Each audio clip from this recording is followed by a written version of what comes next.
शिविर का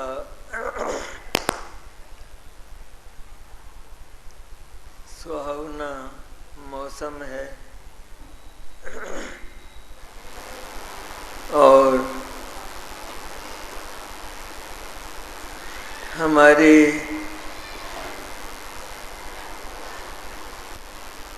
जो अमृत बरसाते हुए प्रवचन यहाँ चल रहे हैं,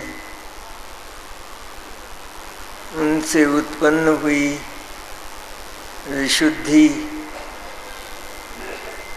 और शुद्धात्म तत्व के संवेदन की प्रेरणाओं से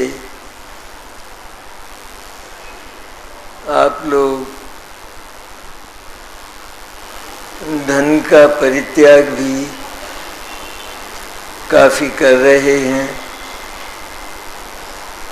ये कर्तव्य है।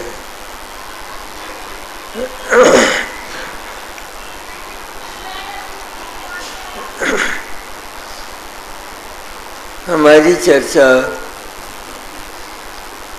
नियम सार के 72वें कलश पर करेंगे। शुद्ध भाव अधिकार का 72वां कलश, उस पर हम लोग चर्चा करेंगे।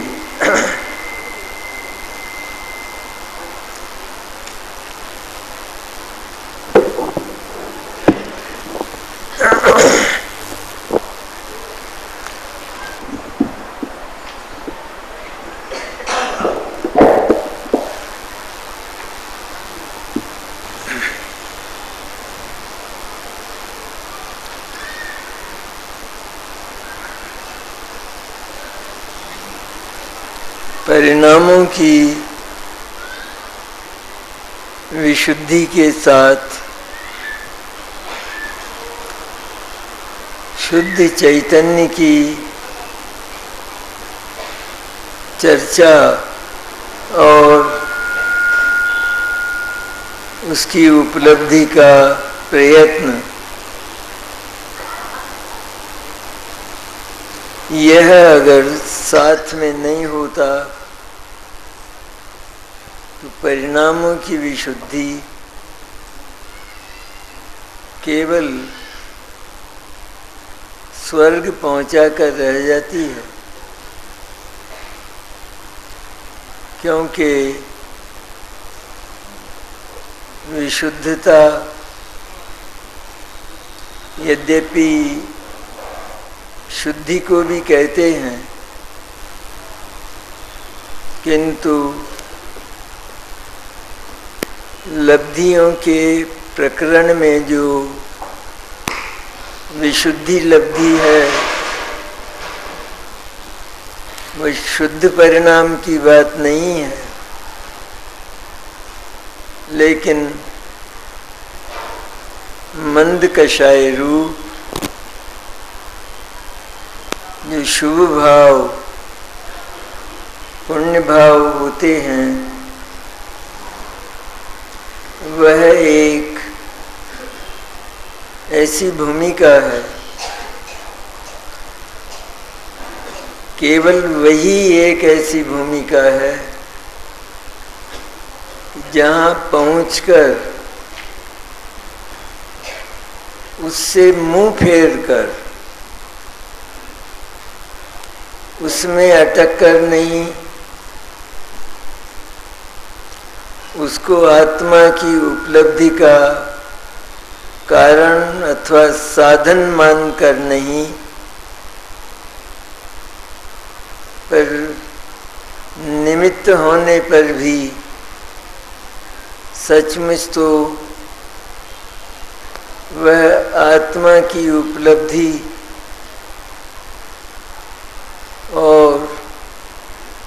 उसके फल में प्राप्त होने वाली जो मुक्ति है उसका बाधक तत्व है, क्योंकि वहाँ पराधीनता है, पराश्रय है।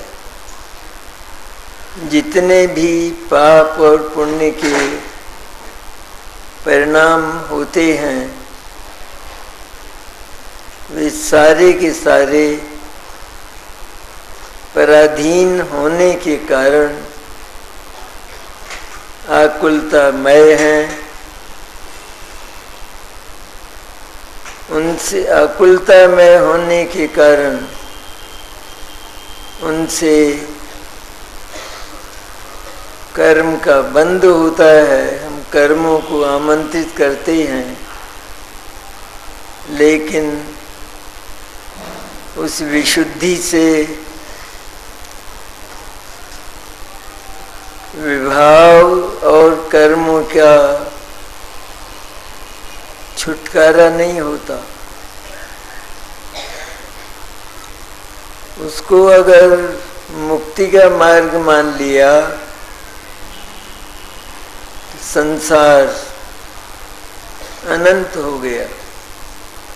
अनंत तो है ही, लेकिन संसार बढ़ गया, क्योंकि वस्तु व्यवस्था के आधार पर जैन दर्शन अणु अणु की जिस स्वाधीनता का प्रतिपादन करता है, वो स्वाधीनता पुण्य और पाप के परिणामों में होती ही नहीं है, गायब रहती है। इसलिए दोनों ही परिणामों को आत्म उपलब्धि का, मोक्ष मार्ग और मुक्ति का बाधक माना गया।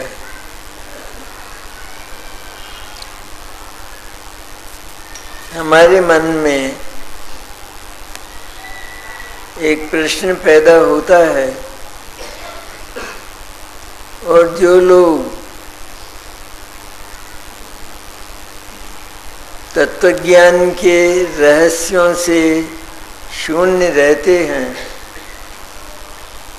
वे तो यही मानते हैं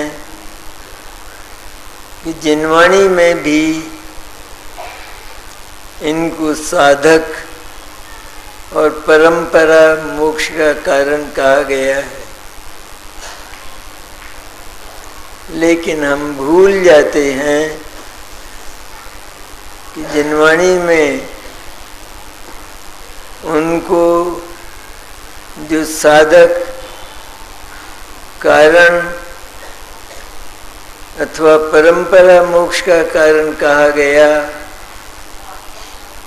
वो सारा का सारा उपचार है, औपचारिकता है, वास्तविकता नहीं, श्रद्धा करने लायक वह बात नहीं है। उसका कारण है और अत्यंत स्पष्ट है वो कारण तो 12वां जो क्षीण मोह गुणस्थान है, वहाँ शुभ और अशुभ, अशुभ का तो पहले ही अभाव हो जाता है और शुभ भावों का भी वहाँ पर अभाव हो जाता है। तब आगे केवल ज्ञान होकर मुक्ति होती है। ये तो स्पष्ट प्रमाण जिनवाणी का। जब उनके अभाव में मुक्ति होती है और जब तक उनका सद्भाव रहता है तब तक मुक्ति नहीं होती। उसका अर्थ यह है कि वे वास्तव में बाधक तत्व हैं, किंतु केवल मोक्ष के और शुद्धात्मा के पुरुषार्थ में यदि उनको निमित्त बनाया जाए तो निमित्त बन जाते हैं, सहायक नहीं होते, किंचित मात्र भी सहयोग नहीं करते, किंतु उनका अस्तित्व रहता है। भूमिका के रूप में वे विद्यमान रहते हैं, विपरीत भाव होने पर भी। जो वीतराग भाव है सम्यक दर्शन ज्ञान चारित्र का, उससे शुभ परिणाम, पुण्य का परिणाम विपरीत कहा गया है, मैल कहा गया है, अपवित्र कहा गया है।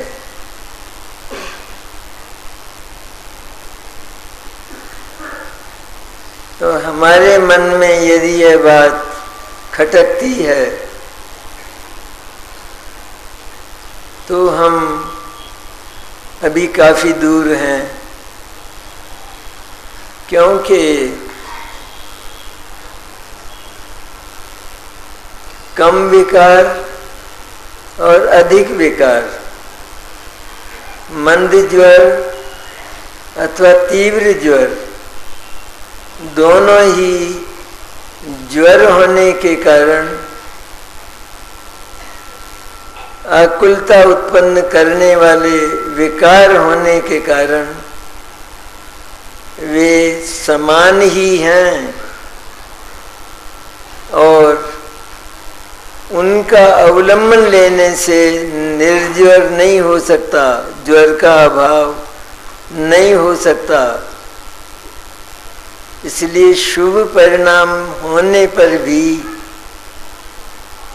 ज्ञानी इस बात को दृढ़ता से अपने भीतर स्थापित किए हुए रहते हैं, बार बार विचार नहीं करते। एक बार निर्णय हो जाए बस, इसके बाद वह एक कोटि में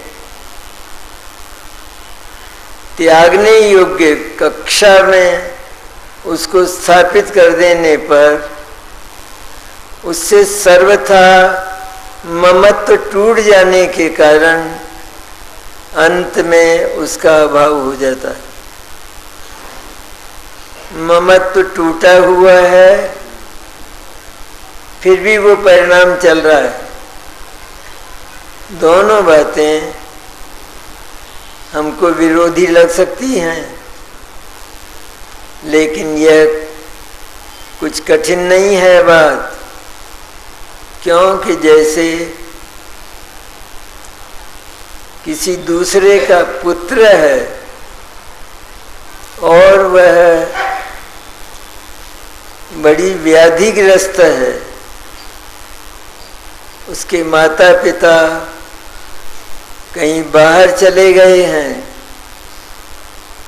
तो हम उसे अपने पुत्र की तरह संभालते हैं, औषधि देते हैं, प्यार देते हैं, आंसू बहाते हैं। इतना सब कुछ करने पर भी परत्व की जो दीवार भीतर पड़ी है वह गहरा दुख नहीं होने देती। वो गहरा दुख होना, उसका नाम अनंतानुबंधी कषाय है, गहरा सुख और दुख होना। तो शुभ परिणाम होने पर भी, उनकी निमित्तता होने पर भी, ये बहुत समझने की बात, होने पर भी उनके प्रति ममत्व टूटना यह कठिन नहीं है, असंभव नहीं है, पर संभव हुआ है। और उस संभावना को पूरी करके जो महापुरुष हैं वे मोक्ष जाते रहे हैं और जाते रहेंगे। वस्तुएं तो विद्यमान रहती हैं, ये शरीर ही विद्यमान है। इसके भीतर जो चैतन्य पड़ा हुआ है वह इसी के भीतर इससे न्यारे स्वभाव वाला, न्यारी सत्ता वाला होने के कारण इसी में पड़ा है, और इसी में पड़ा हुआ होते हुए भी इसके साथ परत्व करके ममत्व तोड़ देता है और ज्ञानी बन जाता है। देह मैं नहीं हूं, इसमें मेरा कुछ नहीं। सपाट संपूर्ण रूप से ये पौद्गलिक है, पुद्गल का बना हुआ है। इसलिए इसमें आदि व्याधि इत्यादि के जितने परिणाम होते हैं वे सारे के सारे जड़ पुद्गल हैं, और उनसे मेरा रंच मात्र भी संबंध न होने के कारण वे मेरे लिए सुख और दुख के कारण नहीं। लेकिन जो अज्ञानी इसके साथ ममत्व किए बैठा है उसको तो इसमें कोई ऐसा प्रतिकूलता जैसा परिणाम हुआ कि वो रोने लगता है, दुखी होता है। तो यह तो अपन ने एक भूमिका की बात की। कलश हमारा 72वां है, शुद्ध भाव अधिकार का नियम सार परमागम का। नियम सार का अर्थ हम सभी समझते होंगे। नियम में जो सार है, नियम से जो कर्तव्य है, कर्तव्य है, लेकिन कब है, किस समय है। कर्तव्य है प्रतिक्षण का, जो नियम से कर्तव्य, मैंने जो प्रतिक्षण कर्तव्य है आत्मा का, दर्शन ज्ञान चारित्र, सम्यक दर्शन सम्यक ज्ञान सम्यक चारित्र, उसका नाम नियम सार।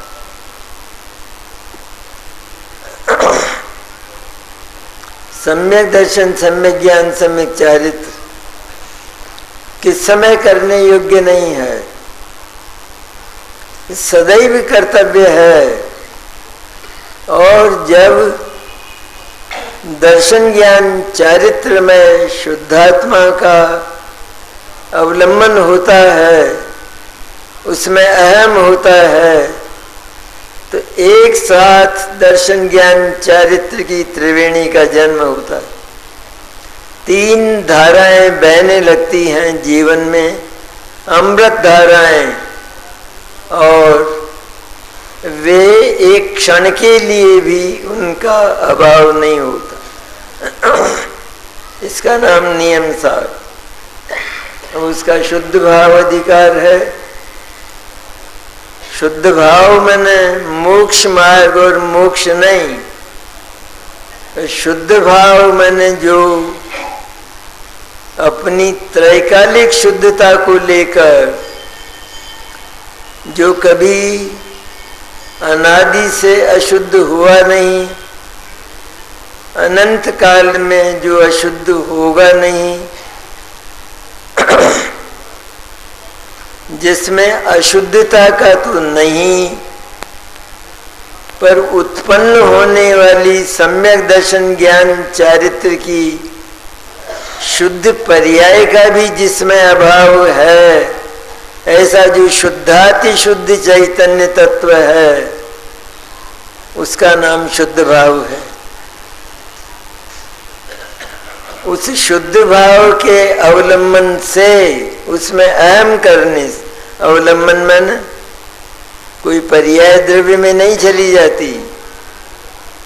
ज्ञान की पर्याय, शुद्ध ज्ञान की पर्याय अपने क्षण में उत्पन्न होकर अपने में रहकर उस शुद्ध भाव को, त्रैकालिक शुद्ध भाव को, अविनश्वर शुद्ध भाव को, पारिणामिक भाव को, उसको पारिणामिक नाम से नियमसार में सैकड़ों जगह का पारिणामिक भाव, शुद्ध चैतन्य तत्व, चैतन्य सामान्य, चिन्मात्र भाव, ज्ञायक भाव, ये सब एक ही बात है।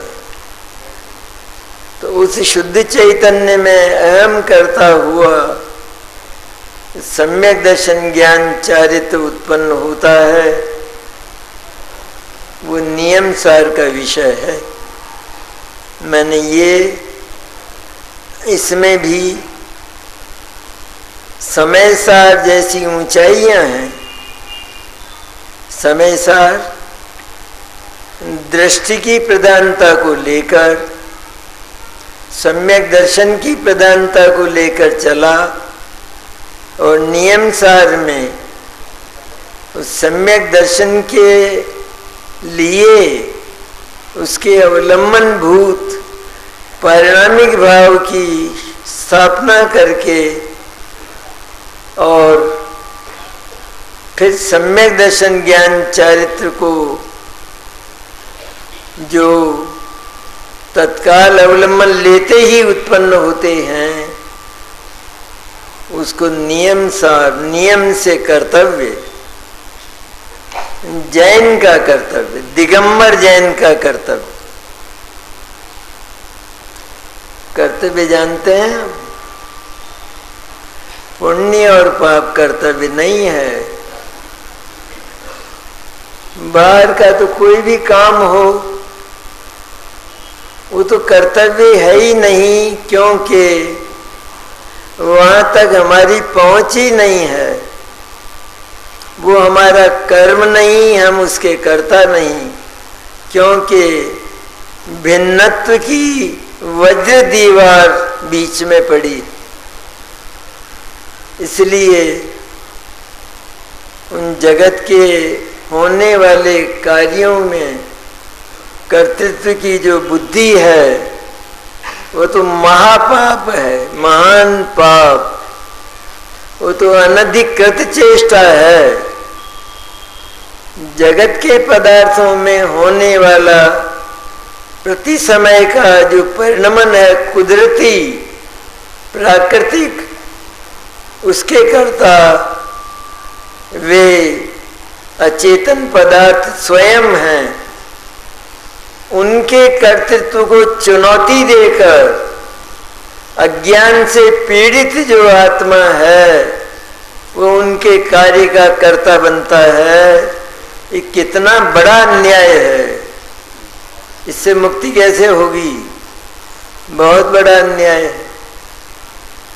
ये सारा पैसा मैंने कमाया है और मैं दान करता हूं, ये मिथ्या दर्शन का भाव है। दान बंद नहीं होगा इससे दान चौगुना बढ़ेगा, क्योंकि परिणामों की विशुद्धि बढ़ती है। ज्यों-ज्यों तत्वज्ञान का अवलंबन होता है, परिणामों की विशुद्धि बढ़ती है। विशुद्ध परिणामों में उन पदार्थों से मुक्त होने का भाव होता है, तब वे पदार्थ अपने आप स्वयं हमारे कर्तृत्व के बिना अपने आप जहां जाना होता है चले जाते। यहाँ तो शिविर में आना है सब पैसा, वो दह है शिविर, उस दह में डालते जाएं, अपने आप आता है। ये रहस्य हैं जैन दर्शन के। हमारी बुद्धि कुछ विरुद्ध सोचती है। हम दान नहीं करते, यदि यह माना जाएगा तो दान आना ही बंद हो जाएगा। तो जिनवाणी कहती है 100 गुना हो जाएगा। बंद नहीं होगा, क्योंकि उससे ममत्व टूटने पर जो विशुद्ध परिणाम होगा पुण्य का, मंद कषाय का, वो मंद कषाय दान करेगी ही करेगी। उसको विकल्प आएगा ही, विकल्प आएगा केवल। पैसे को आत्मा छूता नहीं, क्योंकि उसकी सीमा में कैसे जाएगा वो। इस तरह की कुछ अद्भुत बातें हैं। तो शुद्ध भाव अधिकार का 72वां कलश लिखने में तकलीफ है।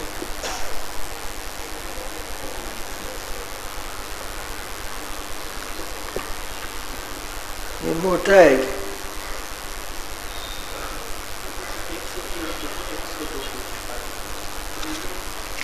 नहीं, पास ही है।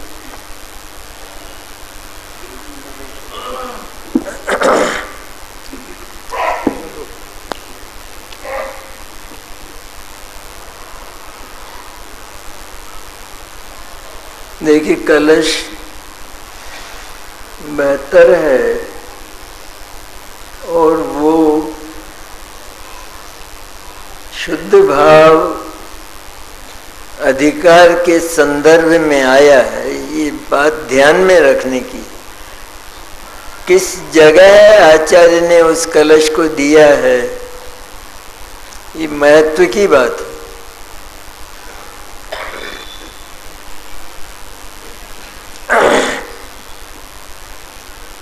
शुद्ध भाव माने आत्मा,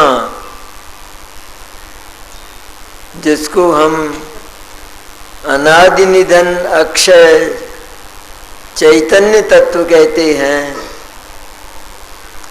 वह अनादि से ही शुद्ध है और अनंत काल तक वो शुद्ध ही रहने वाला है। क्या है उसका कारण? आचार्यों ने हर चीज की मीमांसा की है। इतनी सुंदर मीमांसा और युक्तियां कि हमारा मन मोहित हो जाता है। कहते वो शुद्ध क्यों है वो आत्मा? उसके लिए आचार्य ने कहा कि पहली बात तो उसका परद्रव्य के साथ कोई संपर्क नहीं, उसमें परद्रव्य की, पर भाव की, उससे अनमेल भाव की, उसमें कोई मिलावट नहीं। अब दूसरी बात, उसमें परिणाम अर्थात पर्याय नहीं होती। वो सदा ही निश्चित रूप से, निश्चय नय से, शुद्ध नय से, शुद्ध द्रव्यार्थिक नय से वो अपरिणामी है, एकांत अपरिणामी। परिणामी कहा जाता है, उसका नाम व्यवहार नय कहा जाता है नहीं। अगर परिणामी मान लेंगे तो उसका नाश हो जाएगा। परिणाम का क्षय होता है एक क्षण में। आत्मा को अगर परिणामी मान लिया जाएगा तो उसका नाश हो जाएगा, लेकिन वो कभी हुआ नहीं। हमारे मान लेने से उसमें कभी कुछ होगा नहीं। हमारे मान लेने से एक भी परिणाम का मोह राग द्वेष तो बहुत दूर गए, लेकिन सम्यक दर्शन ज्ञान चारित्र के परिणाम का, मुक्ति के परिणाम का, सिद्ध दशा का भी उसमें प्रवेश निषिद्ध है।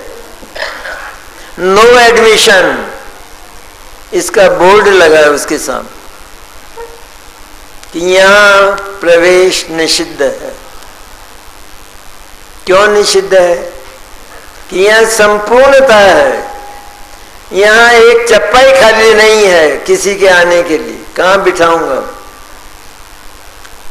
मुक्ति को भी बुलाऊं तो मेरे पास जगह नहीं है, कहाँ रखूं उसको?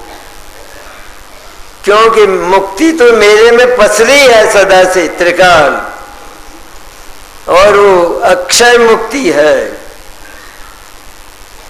तो जो मेरे प्रदेश प्रदेश में पसरी हुई है, एक प्रदेश का थोड़ा भी जरा भी कुछ खाली नहीं है, तो किसी भी भाव को अपने में प्रवेश देकर मैं उसे कहाँ स्थान दूं? ये उस शुद्ध भाव, शुद्ध चैतन्य का बोल है। और ये शुद्ध भाव, ये शुद्धात्म तत्व, ये केवल दिगंबर जैन दर्शन की शान है। ये किसी के पास नहीं है विश्व में। जहां आत्मा के अस्तित्व का पता नहीं है, वहां आत्मा का कभी हित हो सके, ये बात बिल्कुल असंभव है, कतई असंभव। इसलिए संभव नहीं है। तो शुद्ध भाव अधिकार में ये श्लोक शुद्धता का आया है और बड़ी ऊंचाई से बात की है आचार्य ने।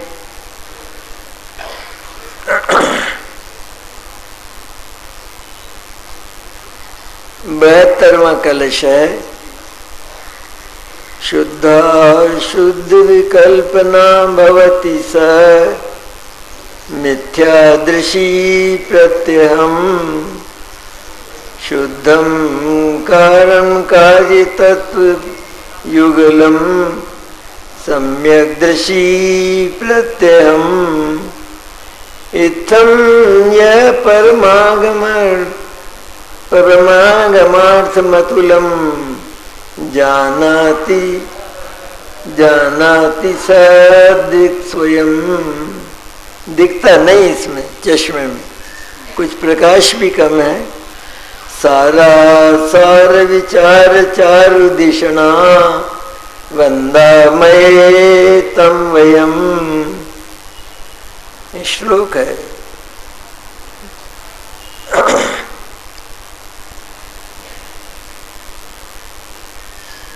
देखिए इसका श्लोक का अर्थ है, शुद्ध अशुद्ध की जो विकल्पना वह मिथ्या दृष्टि को सदैव होती है। सुनने की है बात, अच्छी बात। शुद्ध अशुद्ध की जो विकल्पना मिथ्या दृष्टि को सदैव होती है। सम्यक दृष्टि को तो सदा कारण तत्व और कार्य तत्व दोनों शुद्ध हैं। एकदम इस बात को हमारा हृदय स्वीकार कर ले तो निहाल हो जाएंगे। पर एकदम स्वीकृति मिलती नहीं भीतर से।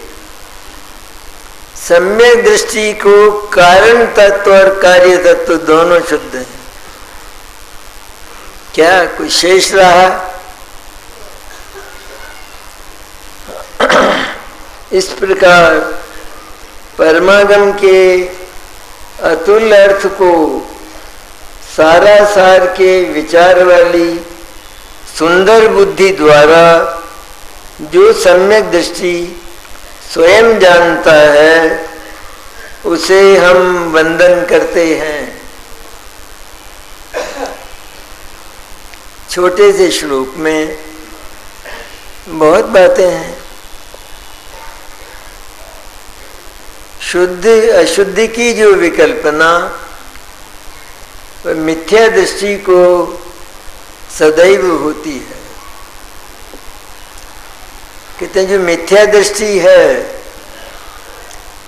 वह आत्मा के संबंध में, कि जो आत्मा सदा से अनादिकाल से अनंत काल तक एकदम शुद्ध परिशुद्ध ही है और रहने वाला है, उस आत्मा के संबंध में दो प्रकार की कल्पनाएं कोई करे तो मिथ्या दृष्टि तो हुआ,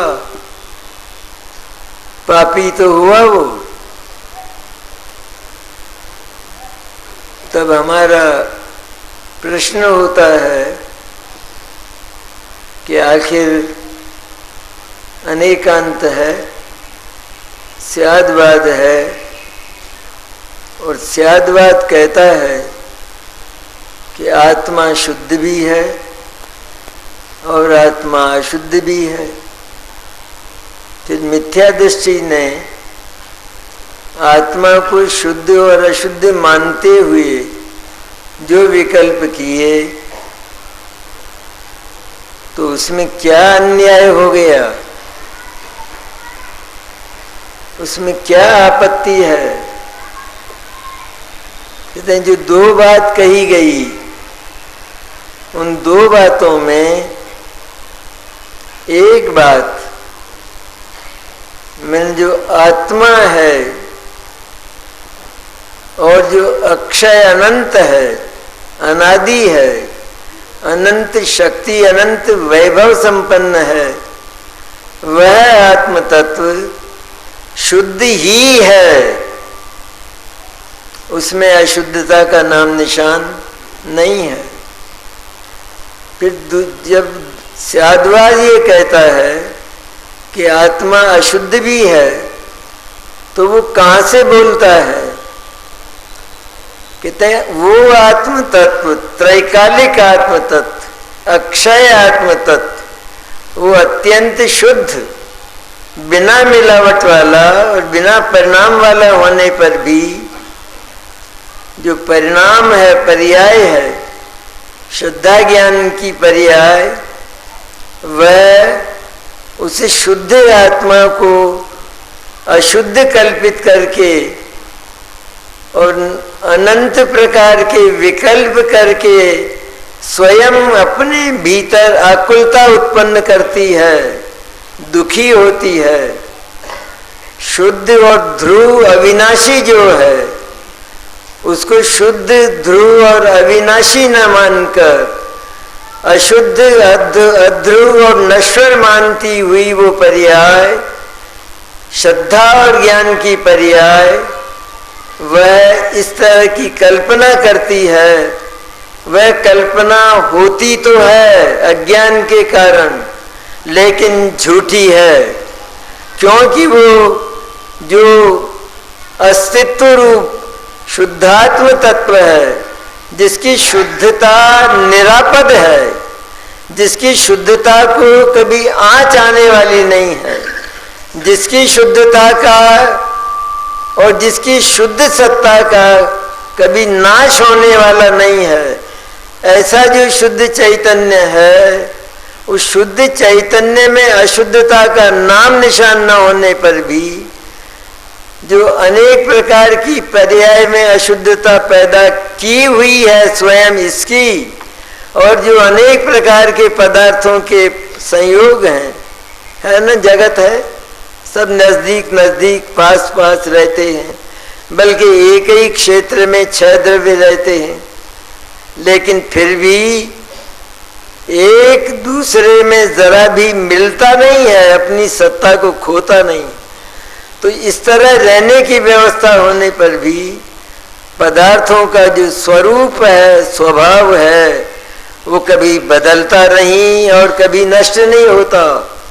तो ऐसा जो शुद्ध आत्म तत्व है, उसको उन संयोगों में मिलाता हुआ और उन संयोगों को उस आत्मा का, ये देह मेरी, ये शरीर मेरा, ये मनुष्य तिरंज देवनार की मैं, इत्यादि इत्यादि, ये मोही रागी द्वेषी मैं, मोह राग द्वेष, ये तो परद्रव्य के साथ एकत्व, कल्पना में एकत्व करने वाली, एकता कभी होती नहीं, दो पदार्थ कभी मिलते नहीं।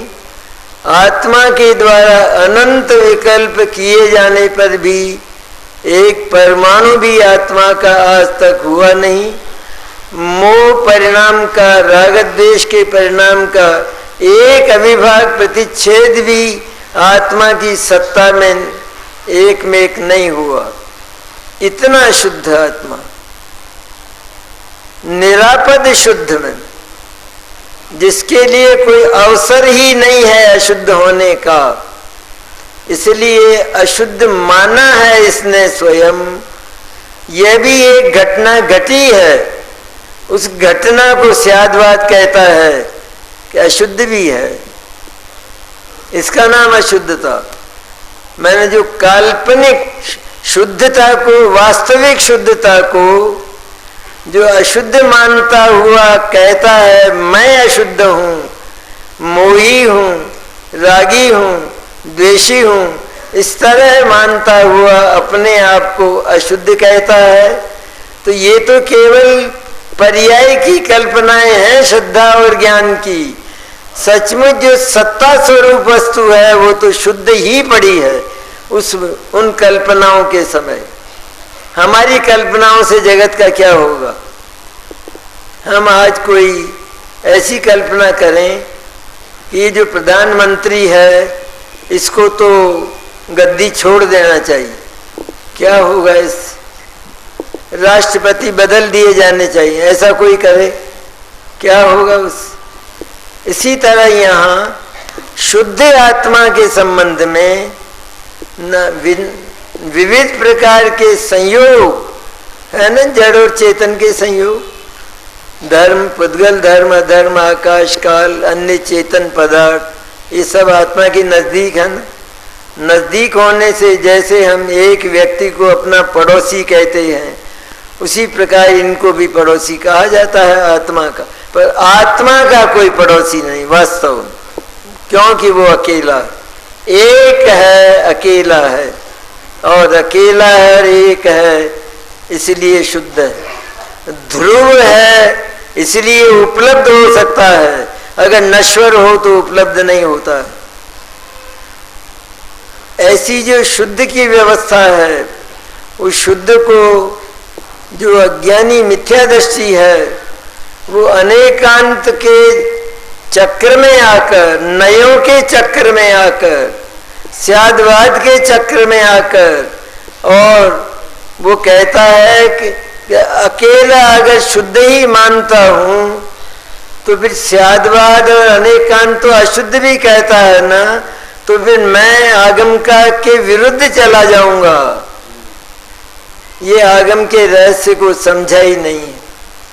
स्वयं आगम यह बोलता है, आत्मा जिस रूप में जिन कल्पनाओं से अशुद्ध होता है, अथवा अशुद्ध होता है नहीं, बल्कि अशुद्धता अपने अशुद्धता की कल्पना करता है, तो उन कल्पनाओं में विश्वास मत करना, उनकी श्रद्धा मत करना। ये आगम कहता है। आगम के दो विभाग, आगम का एक विभाग श्रद्धा करने लायक, आगम का दूसरा विभाग उसी श्रद्धा को छोड़ने लायक। बल्कि चार अनुयोग है ना, तो चार अनुयोग भगवान सर्वज्ञ वीतराग की वाणी है, दिव्य ध्वनि है, क्योंकि इसमें क्या नहीं आएगा। विश्व में जो कुछ है, जो कुछ होने वाला है, जितने जितने परिणाम अज्ञानी के होते हैं, क्या वो नहीं कहे जाएंगे सर्वज्ञता में? तो वो सब कहे गए। इतना सब होने पर भी आगम ये बोलता है, इन चार अनुयोगों में केवल द्रव्यानुयोग उपादेय है और तीन अनुयोग हे हैं। इनकी श्रद्धा मत करना, ये श्रद्धेय नहीं है। केवल जो अनुयोग, जो शास्त्र केवल शुद्ध चैतन्य तत्व की बात करके तुमको शुद्ध चैतन्य घोषित करता है, अरे तू सम्राट है, तेरी कभी मौत नहीं, मृत्यु नहीं, तू मृत्युंजय है, इसलिए घबराहट की, चिंता की कहीं कोई आवश्यकता नहीं। जगत में कोई आज तक ऐसा पैदा नहीं हुआ और न होने वाला है अनंतानंत पदार्थों में कि जो तेरा स्पर्श कर सके। और तेरी परिधि में आ सके वो तो जल जाएगा। आया ही नहीं आज तक। ऐसा जो तत्व है, अद्भुत तत्व है, अद्भुत तत्व मैं हूं। ये थर्ड पर्सन के रूप में नहीं करनी बात, अन्य पुरुष के रूप में। मैं ऐसा हूं सचमुच। जब ऐसा एक बार भी उस शुद्ध तत्व की श्रद्धा उत्पन्न हुई तो भय को भगाना पड़ेगा, चिंता को भगाना पड़ेगा, विकारों को भगाना पड़ेगा। या जैसे सिंह को देखते ही गीदड़ और लोमड़ियां भाग जाती हैं, उसी तरह शुद्ध चैतन्य हूं मैं केवल, अजर और अमर सुधा सागर, सुधा का भरा हुआ अनंत निधान जिसके भीतर है, निधानों का ठिकाना नहीं जिस, ऐसा समृद्धिशाली, लानी नहीं है समृद्धि। अरे नोटों के बंगलों में तो अनंत बार आग लगी, क्या हुआ? उनको देखकर प्रसन्न होने वाला वो तो महामूर्ख है, जगत का सबसे बड़ा बेवकूफ। नोटों को बंगलों को देखकर प्रसन्न होने वाला क्या प्रसन्न होता है उससे? क्या है तेरा और तुझे क्या देने वाला है वो? अरे तुझे लेना ही नहीं है ना, और न कुछ देना है। ऐसा शांत और प्रशांत महासागर की भांति पड़ा हुआ मैं मोह राग द्वेष से, परिणाम मात्र से, बंध और मोक्ष से रहित शुद्ध चैतन्य हूं। ऐसा जिसने एक बार भी निश्चय किया उसको सम्यक दृष्टि कहते हैं। आत्मदर्शक, आत्मा का दर्शन करने वाला हुआ वो दर्शन कहते हैं। पर मैं हूं इतना होता है। दर्शन क्या है? दर्शन मैंने उस सत्ता को जाना, उस सत्ता के साथ ऐसी समृद्धिशाली सत्ता, ऐसा गड़ा हुआ धन जैसे होता, इस तरह का अतुल धन, अपरिमित धन आत्मा के पास पड़ा हुआ है। एक बार इसका बोध हो जाने पर दरिद्रता रह काल्पनिक दरिद्रता, आत्मा दरिद्री हुआ ही नहीं, कभी नहीं हुआ। इसलिए भय, चिंता इत्यादि तो बिना कहे भाग जाते हैं, चले जाते हैं। हार्ट फेल नहीं होता उनका। हार्ट ही नहीं है तो फेल कहां से हो?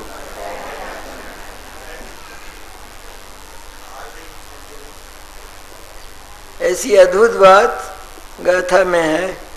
समय हो गया होगा, घड़ी नहीं है यहाँ।